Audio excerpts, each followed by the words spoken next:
untuk pengorbananmu yang telah menebus segala dosa-dosa kami. Hari ini kami memasuki minggu-minggu di penghujung bulan Oktober ini. Kami merasakan kasih karunia-Mu melimpah bagi kami, Tuhan. Terima kasih untuk korban Kristus yang telah memperbolehkan kami berdiri di hadapan hadirat-Mu yang kudus. Kami telah menyembah, mengagungkan Tuhan, memberi persembahan dari apa yang kami punya. Kami tahu itu tidak seberapa. Kami tahu itu tidak sempurna, Tuhan. Namun terima kasih Engkau menerima segala keterbatasan kami. Dan sekarang kami masih diberikan lagi anugerah, kesempatan, kehormatan untuk kami mendengarkan firman Allah yang hidup dan kudus. Maka sucikanlah hati kami. Ada tempat yang lapang buat firman-Mu, Tuhan, di hati kami. Roh Kudus, tolong kami agar perhatian kami tidak terganggu oleh apapun dalam pemberitaan firman. Kami menghormati firman Tuhan. Kami tidak harus jalan-jalan. Kami tidak harus sibuk dengan pekerjaan kami sendiri. Biar kami gunakan handphone kami dengan benar untuk melihat Alkitab firman Tuhan. Agar ibadah ini tidak menjadi kutuk, tetapi menjadi berkat bagi kami. Tolonglah kami, mampukan kami agar kami pulang dari tempat ini membawa berkat dari Tuhan. Dalam nama Yesus Kristus, kekasih jiwa kami berdoa, haleluya. Amin, amin. Silakan duduk jemaat Tuhan. Salam sejahtera dalam kasih Tuhan kita Yesus Kristus. Selamat hari Minggu, selamat pagi, dan shalom untuk kita semuanya. Shalom. Jemaat yang di lantai 1 yang tidak bisa melihat wajah saya, hanya bisa mendengar suara karena ada gangguan teknis, yaitulah namanya teknologi ya. Kadang membantu, kadang mengganggu, kadang bisa, kadang nggak bisa. Itulah keterbatasan teknologi ya.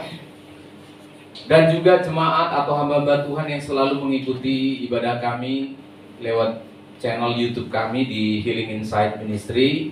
Saya menyapa sekali lagi dengan hati yang penuh syukur. Selamat pagi dan shalom untuk kita semuanya. Shalom. Mari kita membaca. Hari ini kita akan mendengarkan firman Allah dari kitab Yesaya 42. Yesaya 42 ayat yang pertama sampai ayat 9, cukup panjang, tetapi nanti saya akan arahkan saudara untuk bila perlu melompat-lompat ayat per ayat. Kita akan lompat. Yesaya dalam perjanjian lama, kitab Yesaya pasal yang ke-42 ayat 1 sampai ayat yang ke-9. Saya akan membacakan untuk jemaat, saudara boleh ikut. Ayat 1 dimulai demikianlah firman Tuhan. Lihat, itu hambaku yang kupegang, orang pilihanku yang kepadanya aku berkenan. Aku telah menaruh rohku ke atasnya, supaya ia menyatakan hukum kepada bangsa-bangsa. Ia tidak akan berteriak atau menyerikan suara. Sebentar, terima kasih, padahal nggak kusuruh kan. Ya, itulah kesetiaannya dia. Padahal maksudku aku baca semuanya, tapi dibantu. Ya puji Tuhan. Tepuk tangan dulu untuk pembaca Alkitab. Ya. Berarti ayat 2 dibaca oleh jemaat bersama, ayat 3 saya baca lagi. Berarti bergantian ya. Supaya jangan pendeta semua yang borong berkat firman, jemaat juga ikut. Ayat 2 jemaat, 2 ya.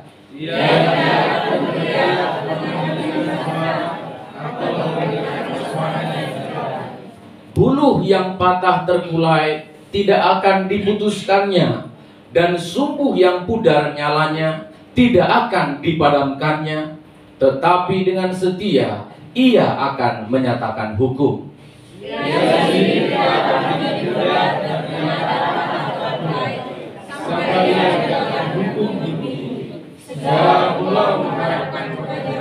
Ayat 7 saya baca.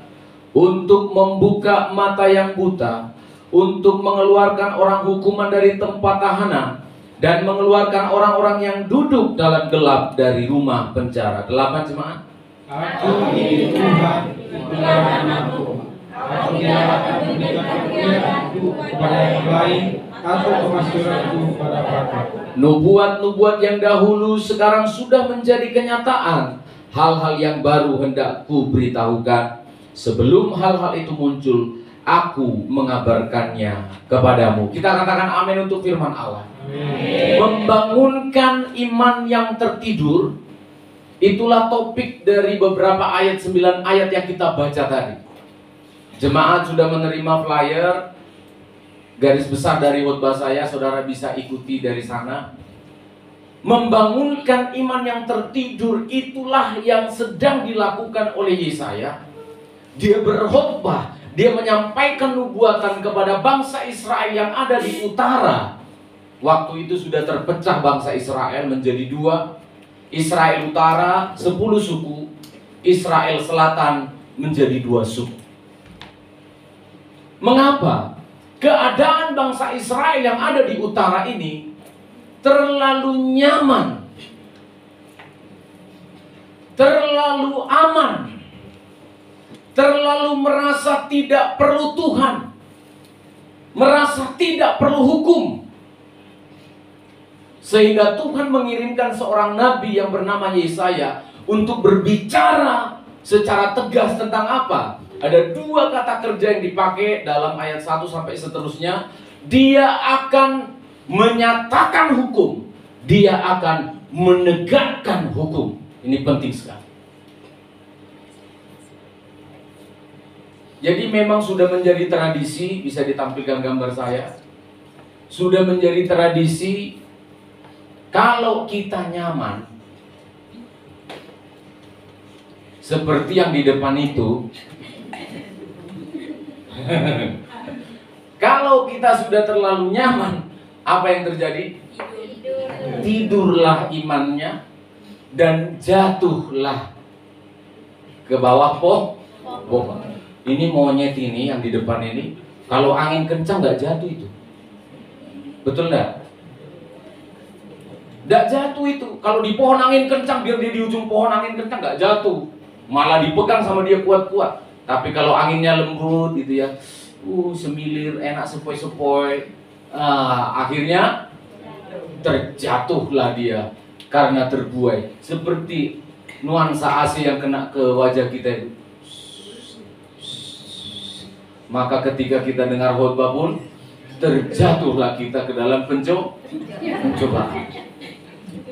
Jadi sebenarnya ada baiknya kita tidak nyaman, betul? Sesungguhnya ada baiknya kita menghadapi badai.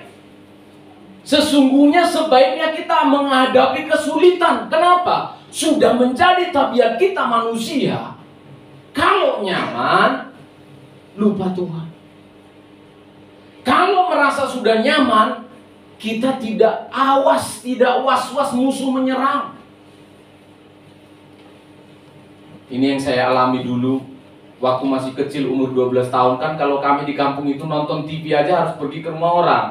Ini mama saya tanya aja, gak ada TV di rumah kami. Jadi kalau nonton TV harus pergi ke rumah orang.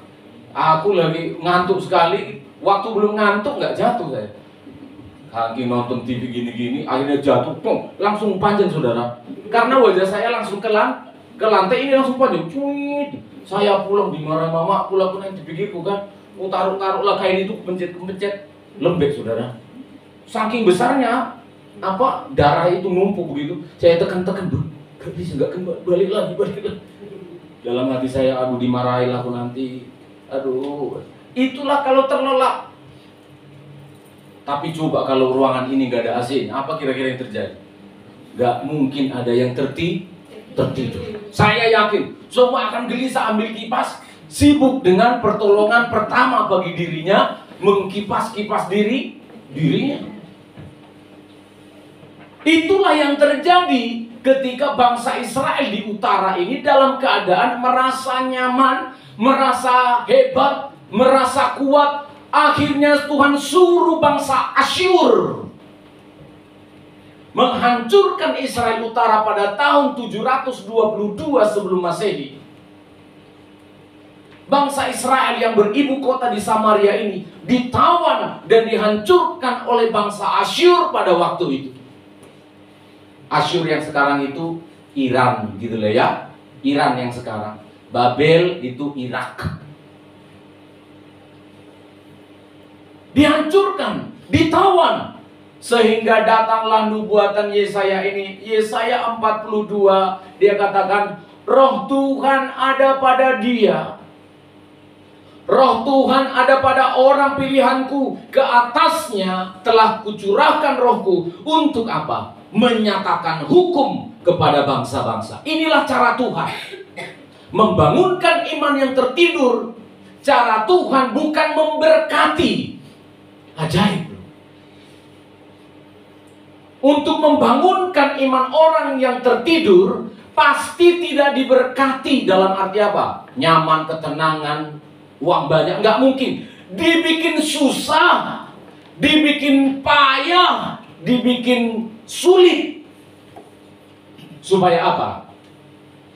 Disebutkan di sini pada ayat yang pertama, ayat yang kedua, kutaruh utusanku. Ini bicara tentang Yesus sebenarnya nanti. Rohku kutaruh di atasnya. Untuk apa? Supaya ia, bisa ditampilkan ayat 1, supaya ia menyatakan hukum. Semua bilang menyatakan hukum. 2 ya. Menyatakan hukum. Jadi cara Tuhan membuat melek mata kita, membangunkan iman yang tertidur. 1 caranya. Yang pertama, dengan cara membuat kita melek hukum, terbuka mata terhadap hukum. Aku akan mengutus hambaku supaya ia menyatakan hukum kepada bangsa-bangsa. Ini dia. Buka mata. Kenapa? Kita manusia ini seringkali lupa. Seringkali kita kebablasan. Dikira kalau orang sudah percaya kepada Yesus itu, maka bebaslah segala hukum. Bebaslah segala aturan.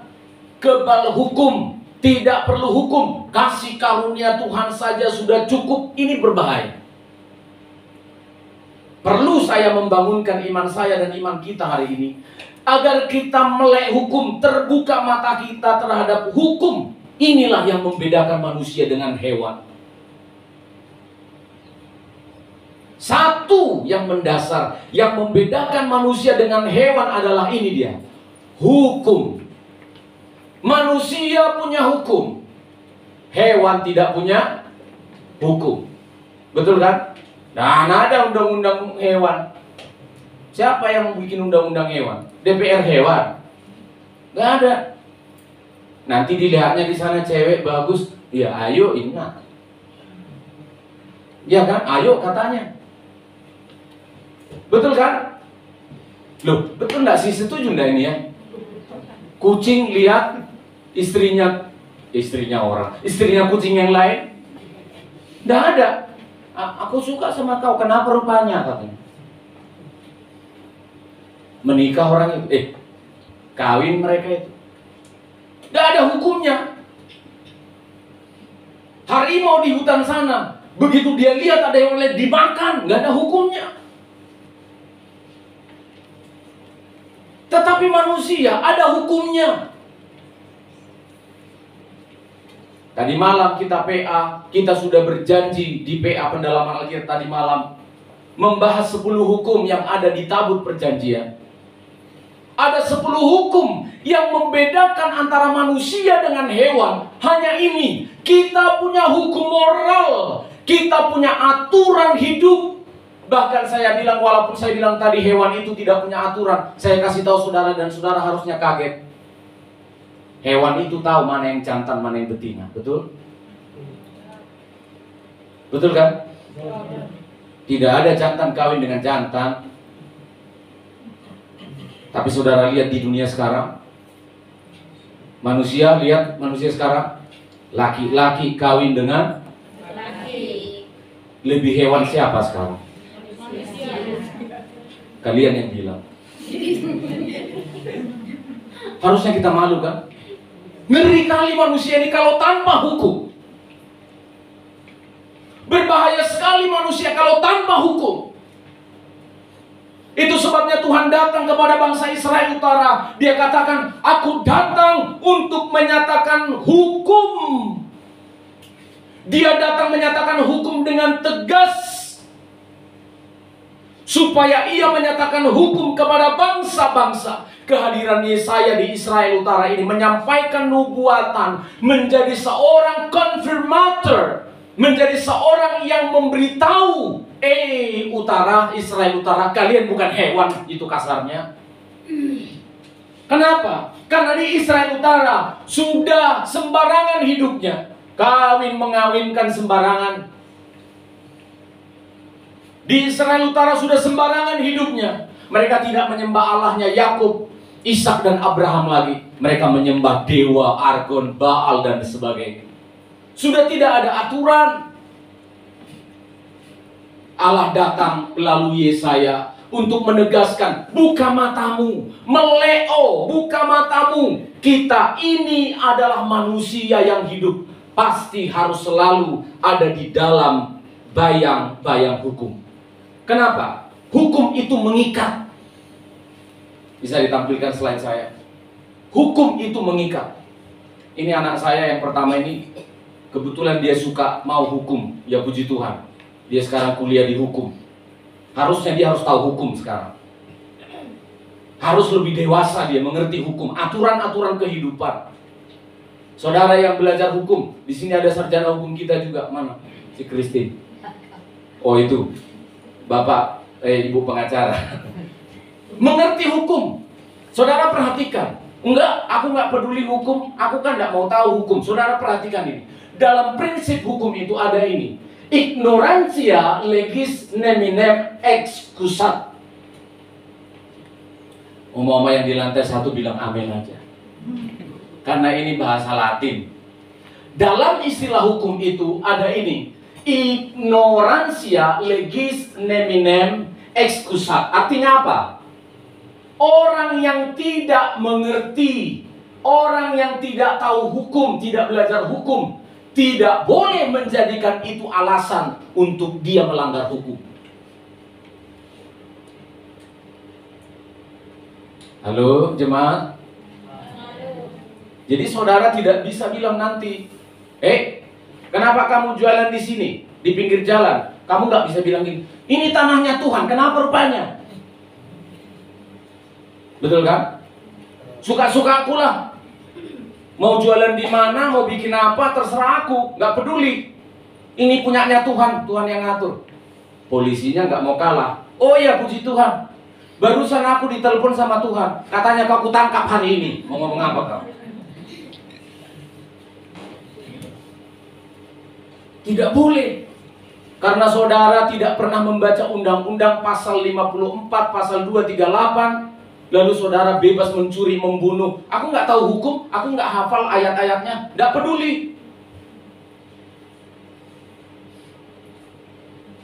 Ignorantia legis eminem excusat. Tidak boleh beralasan, aku tidak tahu, aku nggak pernah dengar, nggak bisa. Begitu ada hukum, kamu langgar, maka kamu akan menerima konsekuensinya. Saya tidak sedang berbicara hukum pidana, tidak berbicara hukum perdata. Kalau dihitung-hitung, ribuan ayat-ayat dan pasal-pasal undang-undang di Indonesia ini. Undang-undang yang ada di Omnibus Law yang diterbitkan Pak Jokowi itu segini tebalnya. Hotman Paris Hutapea itu ngeprint. Begitu undang-undang itu selesai diterbitkan, di-print sama dia, karena ini duit katanya. Ditunjukin ke publik, segini. Ribuan ayat-ayat, ratusan ribuan pasal-pasalnya begitu banyak. Hari ini saya tidak membahas itu. Klik layar saya. Cukup kita harus ingat ini. Cukup kita harus tahu 10 hukum ini. Menjadikan engkau dan saya menjadi manusia yang seutuhnya. Kenapa? Ratusan ribu ayat-ayat hukum pasal pidana maupun perdata yang ada di Indonesia maupun di seluruh dunia, semuanya lahir dari sini. Lahir dari sini. Saya ulangi. Semua hukum dan undang-undang yang ada di dunia ini Disadari atau tidak disadari, orang percaya Yesus atau tidak, semua undang-undang aturan hidup manusia yang ada di dunia ini lahir dari sini. Apa namanya saudara? 10 hukum hukum Allah. Saya minta kita semua harus melek mata. Karena cara Tuhan membangunkan iman yang tertidur adalah ngerti hukum. Tahu, harus sadar 10 hukum ini. Saya minta saudara yang belum hafal harus pulang dari gereja ini minggu depan datang sudah hafal. Amin. Hukum yang pertama, aku adalah Allahmu, tidak boleh ada Allah lah. Yang kedua, jangan menyembah patung, menyembah apapun selain dari Allah, Tuhan Yesus. Yang ketiga, jangan menyebut nama Tuhan sembarang. Iya, main-main ngomong-ngomong gitu, Yesus, Yahweh, jangan ya. Jangan sembarangan, apalagi untuk hal-hal yang gak jelas. Itu hukum saudara. Sadar atau tidak sadar, ketika kita melakukan pelanggaran itu, saudara dihukum. Saudara tidak diberkati. Ini sungguhan. Tugas saya sebagai pendeta memberitahu. Jangan terjadi lagi pelanggaran hukum, ignoransia, ketidaktahuan di dalam gereja. 4. Hormati dan kuduskanlah hari Sabat. Anak-anak muda ingat ini. Kamu boleh ingat rumus-rumus kimia, boleh. Kamu boleh ingat rumus-rumus fisika, boleh. Tambah yang ini, jangan lupa. 10 hukum ini harus dihafal. Kalau enggak, pasti kamu langgar. Hormati dan kuduskanlah hari Sabat. Datanglah ke gereja bukan karena disuruh. Datanglah ke gereja bukan karena terpaksa. Datanglah ke gereja karena menghormati Allah. Mengkuduskan, mengkhususkan hari Minggu itu untuk Tuhan. Amin. Sebab apa? Sebelum saya lupa. Sebab hanya ada 2 konsekuensi dari hukum. 1, melanggar dihukum. 2, melakukan diberkati. Jemaat pilih yang mana? Jemaat pilih yang mana? Saya harap saudara memilih diberkati. Amin. Melanggar dihukum, mengikuti diberkati saudara. Saudara buktikan itu lewat firman Allah. Saya berani jamin, lakukan firman itu, saudara diberkati Tuhan. Yang kelima, khusus anak-anak yang ngomongin. Yang kelima, 2 ya. Supaya mau panjang umur, tidak perlu minum ramuan-ramuan kalajengking. Cukup hormati orang tua. Jangan kurang ajar sama orang tua ya. Teman saya di sebelah sana bilang begini, surga itu ada di telapak kaki ibu. Neraka ada di telapak kaki bapak. Saya udah tahu banyak yang dendam sama bapaknya nih. Iya, itu kan kata mereka ya. Kata kita enggak. Hormatlah sama orang. Yang keenam, jangan membunuh. Jangan membunuh apapun ceritanya. Ya, saya mau minta ampun Pak, pengakuan hari ini. Kenapa? Saya baru nginjak semut tadi mati. Apa-apa. Jangan membunuh sesamamu manusia. 7. Jangan berzina. Anak-anak muda bilang keras. Jangan berzina. Kalau ketahu? Jadi kalau nggak ketahuan boleh? Enggak ya? Ya, yang ke-7 anak-anak muda 2 ya. Ke-7. Jangan berzina. Ketahuan maupun tidak ketahu. Iya. Sendirian maupun dengan orang lain. Iya. 8 sekarang. Jangan mencuri. Jangan mencuri. Ketika kita mencuri, maka kepada kita akan ditimpakan hukuman. Jangan mencuri. Ke-9 sekarang. Jangan bersaksi dusta. Jangan berbohong, jangan berdusta. Mama kirim kakiku ke Seleo kirim uang, dusta kamu. Besok bukan cuma kakimu yang keseleo, gigimu Tuhan bikin keseleo. Jangan suka berbohong. Jika ya, ya. Tidak, tidak. Yang terakhir, apa? Jangan mengingini milik orang lain. Biarlah istri orang lain tetap milik orang lain. Janda gimana, Pak? Sama saja. Amin. Inilah hukum. Sederhana, saudara. Orang ini. Anak-anak muda, tolong download gambar ini di handphonemu. Ingat ini baik-baik. Jangan sampai ada yang lupa dari 10 ini. Saudara di sekolah bisa saja nilainya 9. Tidak bisa sampai 10. Tapi yang ini harus sampai nilai 10. Ingat baik-baik. Lalu Pak Pendeta, ada apa dengan bangsa Israel di utara? Mengapa sampai mereka diajari tentang hukum? Saudara perhatikan, di Israel yang utara ini mengerikan sekali. Israel utara, mereka melanggar hukum yang pertama. Mereka telah meniadakan Allah Abraham, Ishak dan Yakub dengan berkata, kami bukan Israel tulen. Kami menyembah Tuhan di gunung Gerizim.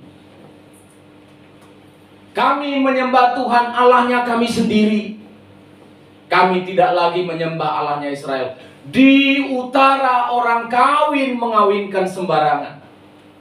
Di utara penindasan kepada orang miskin, ibu-ibu janda begitu luar biasa. Di utara tidak ada yang menghormati orang tuanya lagi. Pendeta pun tidak didengarkan lagi.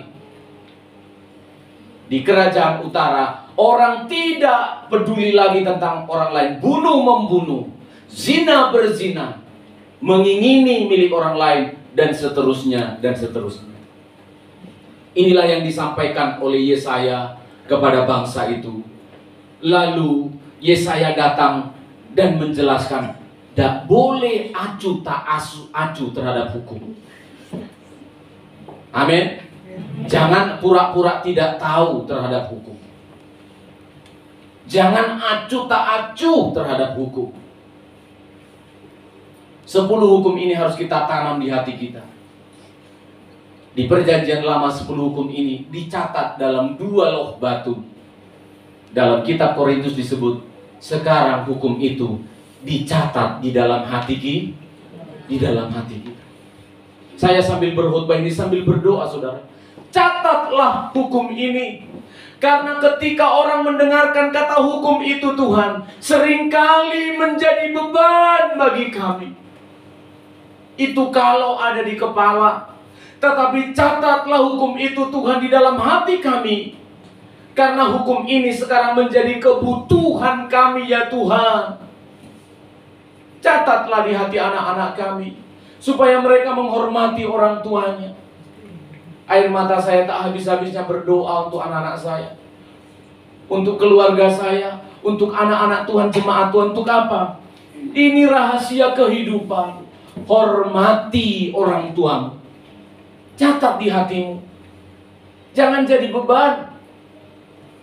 Jangan berdusta, jangan mencuri. Jadi beban, jangan. Harus sampai menjadi kesukaan.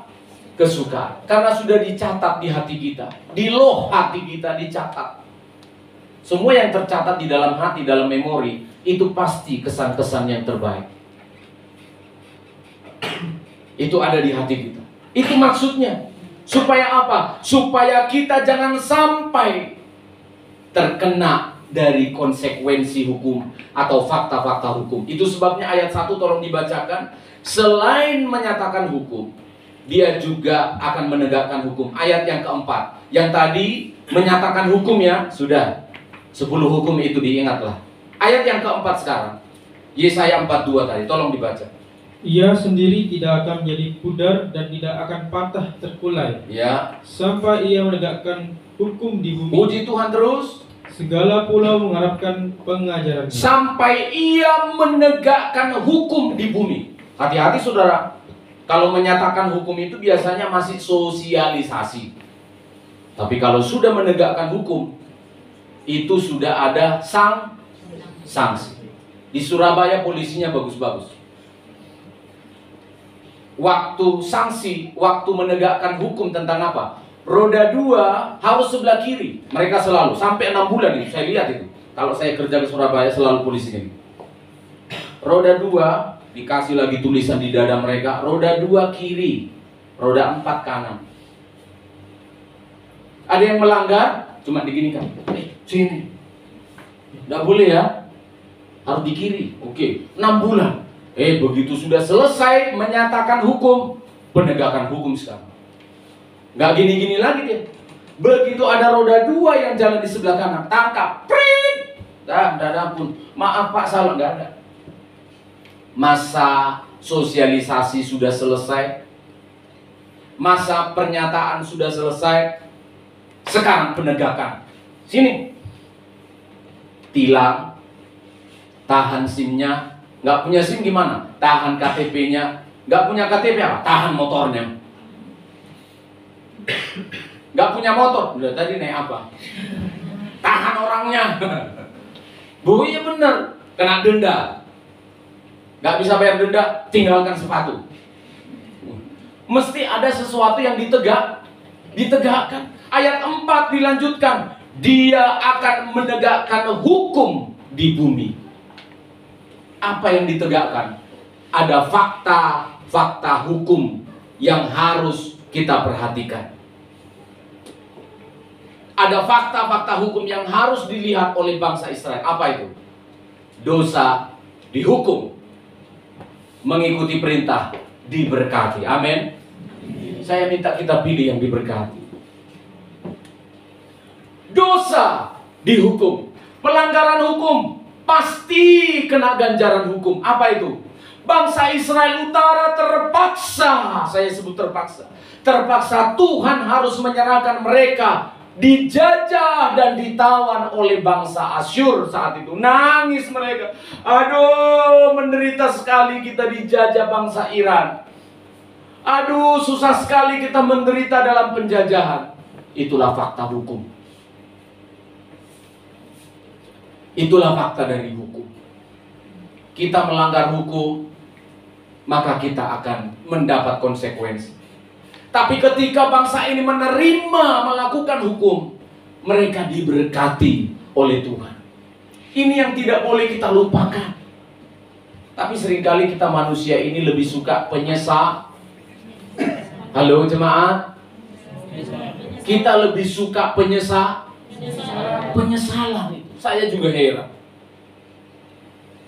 Saya mau tanya dulu jemaat, bagaimana cara kita supaya tidak menyesal besok? Bagaimana caranya supaya kita tidak menyesal besok? Besok mau terima raport ini. Besok mau terima raport. Dan besok itu kamu diumumkan tinggal kelas. Menyesal enggak? Sebelum menyesal kira-kira kamu bikin apa sekarang? Minggu lalu, tahun lalu, bulan lalu apa? Iya, hukumnya begitu. Mau dapat nilai bagus, belajar. Mau dapat uang, bekerja. Itu hukumnya. Tapi kalau melanggar, nah ini yang berbahaya. Kita tidak dapat berkah. Saya sering menangis kalau lihat jemaat. Anak saya sudah tahu, pasti nanti dia akan menangis. Tapi saya sudah tak berdaya. Saya tinggal menunggu waktu itu saja. Begitulah Tuhan.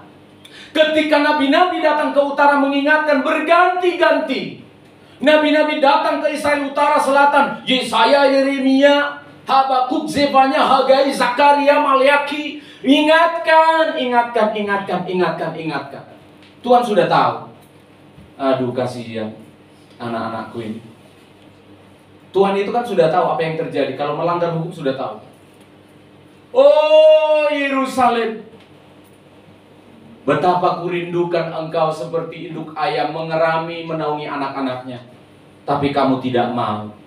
Tuhan tidak bisa melakukan apa-apa. Kita punya kehendak bebas. Orang tua juga sama. Orang tua hanya mengingatkan dan menunggu hari itu. Kapan kamu menangis? Saya ulangi, rahasia kehidupan. Tuhan hanya menunggu. Orang tua pasti hanya menunggu ketika kita tidak mendengar nasihat, hukum yang ada, maka tunggu menangis. Jadi banyak kami orang tua ini tinggal nunggu sebenarnya. Karena kami melihat anak-anak itu nggak mau dinasehati, bolak-balik dinasehati nggak mau, tinggal nunggu. Karena pasti, hukum itu pasti, fakta hukum pasti terjadi. Nggak bisa diingkari, tinggal nunggu waktunya. Dan kami orang tua sudah siap untuk itu. Kami sudah tahu, kamu akan menangis. Tuhan sudah tahu, bangsa ini akan berteriak, bangsa ini akan menangis. Itu sebabnya Tuhan memperbaharui fakta hukum itu. Maka muncullah ayat yang ketiga. Semua jemaat harus baca ini. Ini adalah fakta hukum yang dibuat oleh Allah. Ayat yang ketiga, semua jemaat ikut membaca. 1, 2, ya. Bulu yang patah terkulai tidak akan diputuskan, dan sumbu yang pudar nyalanya tidak akan dipadamkannya. terus, Tapi dengan setia ia akan menyatakan. oh puji Tuhan, haleluya. Hati saya bersyukur. Setelah dia menyatakan hukum, dan hukum sudah ditegakkan dengan pembuangan bangsa ini tahun 722. Namanya Allah yang penuh belas kasihan. Namanya Tuhan yang penuh dengan kasih sayang. Dia tidak pernah menutup fakta hukumnya itu dengan titik. Mati-mati. Tidak. Allah kita selalu memberikan fakta hukum begini. Ada solusi. Hati saya bergetar karena turut merasakan hati Tuhan. Melihat penderitaan bangsa Israel. Seperti orang tua yang melihat penderitaan anaknya yang tidak mau dengarkan nasihat. Hatinya tergetar. Lalu dia bilanglah fakta hukum yang baru. Tuhan boleh merubah hukum dalam arti menggenapi hukumnya. Yang boleh merubah dan memperbaiki undang-undang hanya DPR. Walaupun DPR seringkali membuat undang-undang hanya mengenakkan dirinya, menyengsarakan masyarakat. Tapi itulah fakta. Allah memperbaiki hukumnya. Allah memperbaiki tindakannya. Setelah menyatakan dan menindak sudah dilakukan, yang ketiga dia lakukan. Bulu yang patah terkulai. Takkan aku, bulu yang terkulai takkan kupatahkan. Sumbu yang pudar nyalanya tidak akan kupadamkan. Itulah Tuhan. Tuhan menyampaikan fakta ini. Yesaya kasih tahu kepada umat yang kasihan itu. Ada solusi. Ada solusi bagi mereka yang sudah seperti bulu, seperti kayu yang sudah patah Israel itu. Sudah layu maksudnya. Sudah gini. Udah gak bisa apa-apa. Biasanya kalau kita ketemu pohon-pohon yang sudah begini layu, kita apain? Kita patahkan sekalian, betul? Kita lihat gini ya, pohon bambu mau kita ambil, ini. Atau kita lihat padi yang sudah rusak, udah dipatahkan sekalian nanti tambah rusak. Tuhan bilang, enggak. Yang sudah terkulai tidak kupatahkan. Kalau lampu sudah redup-redup begini, kita matikan sekalian. Bikin kacau, bikin redup, matikan sekalian, ganti. Tuhan bilang tidak. Sumbu yang sudah pudar tidak akan aku matikan. Inilah kebaikan Tuhan. Tuhan tetap terbuka tangan. Kemarin waktu di PA saya menjelaskan mezbah kurban bakaran yang ada di kemah suci Musa waktu itu adalah perabotan yang paling besar di tabernakel. Tidak ada perabotan yang sebesar itu di tabernakel. Untuk apa? Memuat begitu banyak dosa-dosa, pengampunan dosa, korban-korban. Tidak pernah kurang. Hati Allah begitu lapang untuk kita. Amin. Siapa di antara jemaat yang mungkin sudah seperti bulu atau kayu yang sudah terkulai, tidak ada lagi sepertinya harapan masa depan. Hari ini engkau telah datang di tempat yang tepat. Hari ini Tuhan akan mengangkat dan menegakkanmu kembali. Amin. Siapa di sini yang sudah melihat hari esok sudah seperti kabur-kabur? Kamu sudah sering-sering pegang tali. Untuk apa tali ini? Sudah sering-sering pegang tali dia. Karena dia sudah mau berencana tali ini mau dikalungkan pengganti emas di leher, Hari ini kamu datang di tempat yang tepat. Sumbu yang pudar, kelihatan tidak ada harapan, kelihatannya tidak ada masa depan. Di dalam Yesus ada harapan. Amin. Nubuat inilah yang dibacakan dalam perjanjian baru. Yesaya 42 ini dikutip oleh Matius pasal yang ke-12. Beginilah cara Tuhan memulihkan kayu atau buluh yang terkulai tidak dipatahkan, sumbu yang pudar tidak dipadamkan, tetapi dipulihkan oleh Tuhan. Kita baca itu. Persis Yesaya 42 dikutip dalam perjanjian baru setelah 700 tahun pemulihan itu dikerjakan dalam Yesus Kristus. Matius 12 ayat 18 sampai ayat 23 persis dikutip Yesaya 42 tadi. Mari jemaat kita baca sama-sama. Matius 12 ayat 18 sampai 23. 1, 2, ya. Lihatlah, itu hamba-Ku yang kupilih, yang kukasihi, yang kepadanya jiwaku berkenan. Terus Aku akan menaruh rohku ke atasnya, dan ia akan mengaturkan hukum kepada bangsa-bangsa. 19. Ia tidak akan berbantah dan tidak akan berteriak, dan orang tidak akan mendengar suaranya di jalan. Ayat 20 keras jemaat, dengan keras. 2, ya. Bulu yang patah tidak akan diputuskan, dan sumbu yang pudar namanya tidak akan dipadamkan. terus Sampai ia menjadikan hukum itu. 21 muncullah harapan. 2, ya. Dan padanya bangsa-bangsa akan berharap. Dan inilah caranya dia memulihkan bulu yang patah dan sumbu yang pudar. Ayat yang ke-22. Inilah caranya. Langsung bicara tentang nubuatan Yesaya, langsung dijawab di dalam Yesus ayat 22. 1, 2, ya. Kemudian dibawalah kepada Yesus seorang yang Kerasukan setan. Terus orang itu buta dan bisu. Terus Lalu Yesus menyembuhkannya. Terus sehingga si bisu itu berkata, haleluya, puji Tuhan. Bulu yang patah tidak akan diputuskan. Ada harapan kata Tuhan di dalam Yesus. Sumbu yang pudar tidak akan dipadamkan. Ada harapan untuk engkau menyala kembali. Rumah tanggamu diperbaiki lagi. Ekonomimu diperbaiki lagi. Sakit penyakitmu disembuhkan oleh Tuhan. Itulah janji yang harus kupegang. Betul, di masa lalu kita adalah pelanggar-pelanggar hukum. Tidak setia kepada Tuhan, tidak taat kepada orang tua. Betul. Tapi hari ini Yesus mengatakan, bawalah. Kalau dulu zaman Yesaya tidak taat hukum, sekarang konsekuensi dari tidak taat hukum itu ketahuan. Ayat 22, banyak orang kerasukan setan. Banyak orang yang buta dan bisu karena setan. Perhatikan baik-baik. Orang yang melanggar hukum, artinya dia menyerahkan dirinya pada setan. Ngeri kan? Ini saya kasih tahu fakta hukum. Orang yang melanggar 10 hukum sama dengan kamu bersepakat dan mengikuti setan. Karena setan suka melanggar hukum. Jadi banyak orang kerasukan setan. Yesus datang. Bulu yang patah tak akan diputuskan. Sumbu yang pudar tak akan dipadamkan. Bawalah orang-orang yang kerasukan setan itu. Bawalah orang-orang yang sakit itu. Lalu Tuhan menyembuhkan mereka. Jadi kalau dulu mereka dijajah oleh Asyur, bangsa menjajah bangsa Israel, sekarang sudah nggak gitu. Indonesia tidak dijajah bangsa Belanda lagi, betul? Saudara di sini ada yang menjajah saudara? Tidak ada kan? Tapi saudara tidak tahu hatimu dibelenggu oleh setan.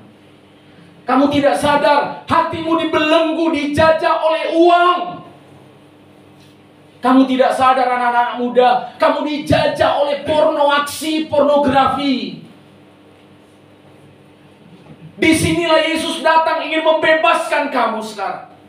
Ingin melepaskan kita dari belenggu-belenggu itu. Orang-orang yang sakit, perhatikan baik-baik, kadang-kala sakit itu bukan karena biologis atau medis, Ada sakit itu karena setan. Ada sakit itu karena kamu menyimpan sakit hati, menyimpan dendam, menyimpan kepahitan.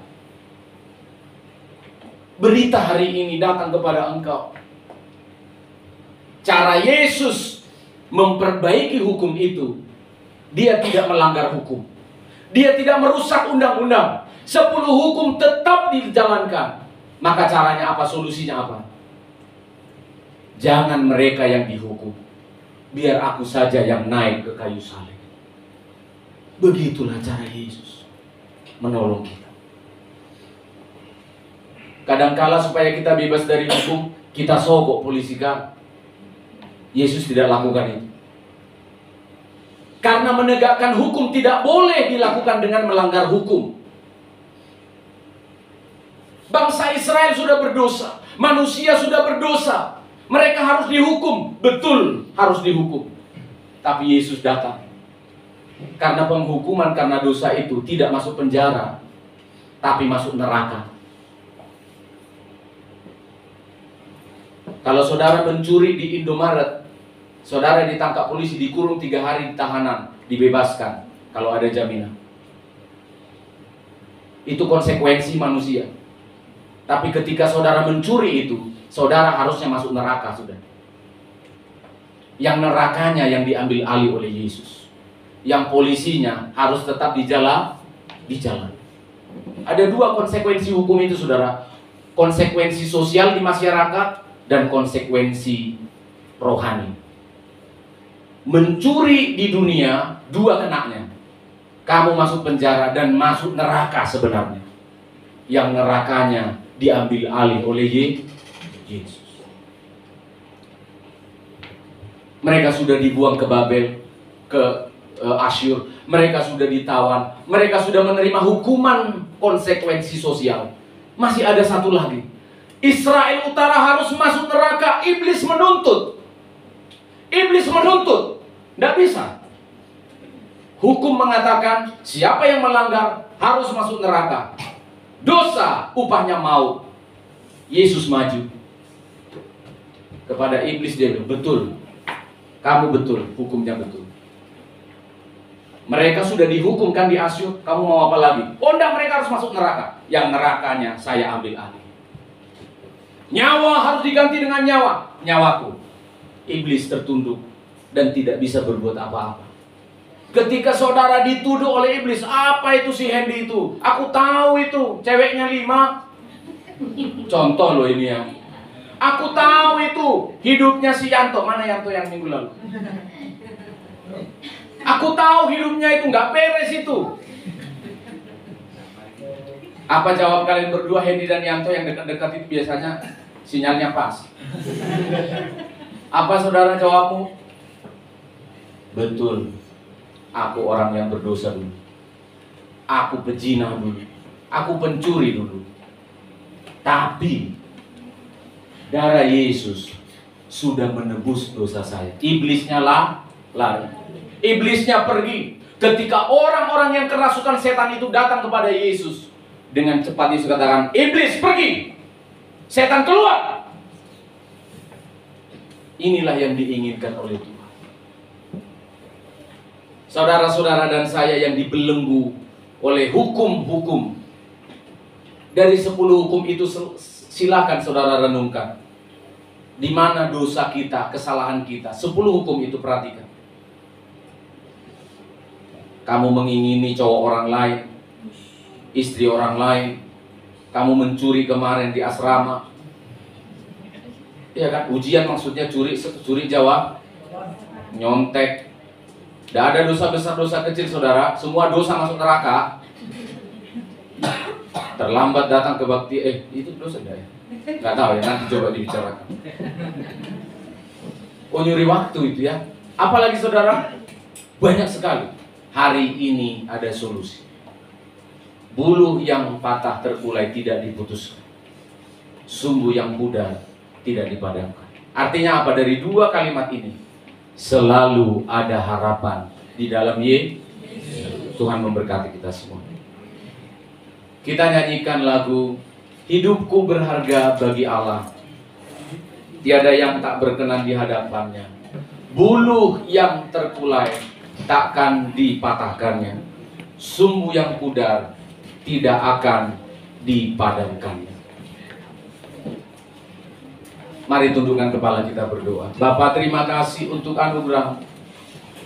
Hari Sabat ini kami telah diingatkan oleh Tuhan bahwa kami adalah orang-orang yang suka melanggar hukum.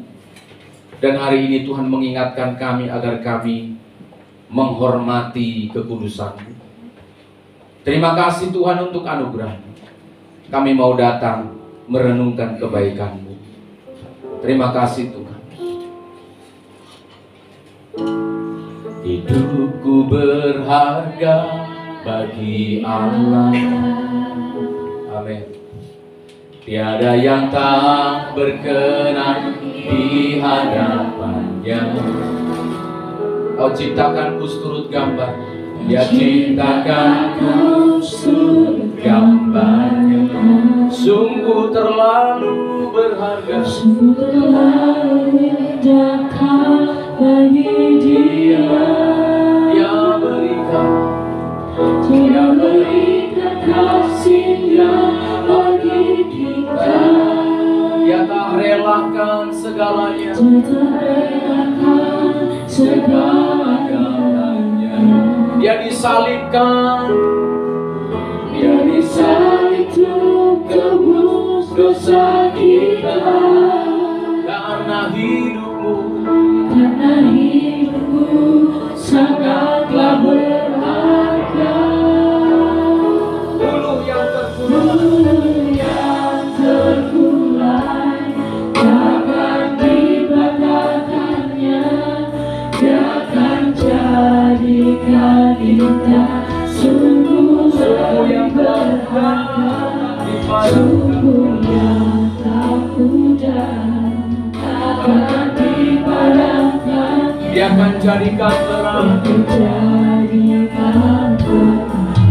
untuk kemuliaan-Nya.